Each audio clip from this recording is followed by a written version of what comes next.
আমাদের বর্তমান সরকার তারেক রহমানের সরকার গত 12 ফেব্রুয়ারি নির্বাচিত হওয়ার পরে আমি এই এলাকার সংসদ সদস্য হিসাবে নির্বাচিত হওয়ার পর এই প্রথম আমি হাসপাতাল ভিজিটে এসেছি। আমার কাছে অনেক অভিযোগও এসছে। নতুন সিভিল সার্জন সাহেব গত 2 দিন আগে জয়েন করেছে। আমাদের কথা পরিষ্কার, কারণ এই নাটোর একটা ঐতিহ্যবাহী শহর, একটা পুরাতন শহর।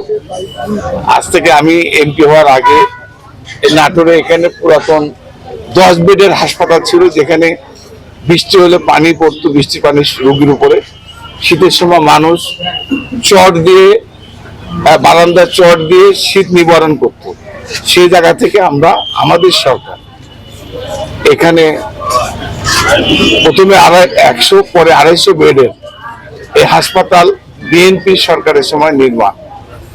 আজকে এখানে এসে দেখলাম 250 বেডের হাসপাতাল করার পরও অসংখ্য রোগী যারা সিটে জায়গা পায় নাই, ডাক্তাররা তাদেরকে ভর্তি করিয়েছে, তারা ফ্লোরে বারান্দায় তারা অবস্থান করছে। আমরা মনে করি যে 250 বেডের এই হাসপাতালটাকে আরো বাড়িয়ে 500 বেডের হাসপাতাল করা দরকার। আমি আশা করছি আজকে আমি এখান থেকে ফিরে সরকারের যিনি মন্ত্রী আছে কথা বলে, এবং ওনাকে আমি অতি সত্বর আপনারা জানেন যে এই নাটোরে মেডিকেল কলেজ স্থাপিত হবে, এই কারণে ওনারা খুব তাড়াতাড়ি নাটোরে আসবেন।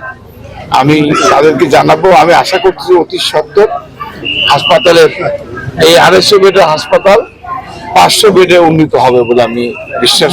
আমি সমস্ত রোগীর সঙ্গে নিজে কথা বলেছি, কোন রোগী অভিযোগ করে নাই।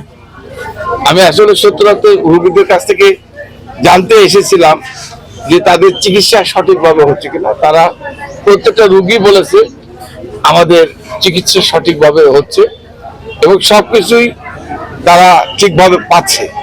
তারপরেও আমি আপনাদের মাধ্যমে আমি যেটাকে বলতে চাই যে আমি যেটা দেখেছি, পরিষ্কার পরিচ্ছন্নতা অত্যন্ত জরুরি।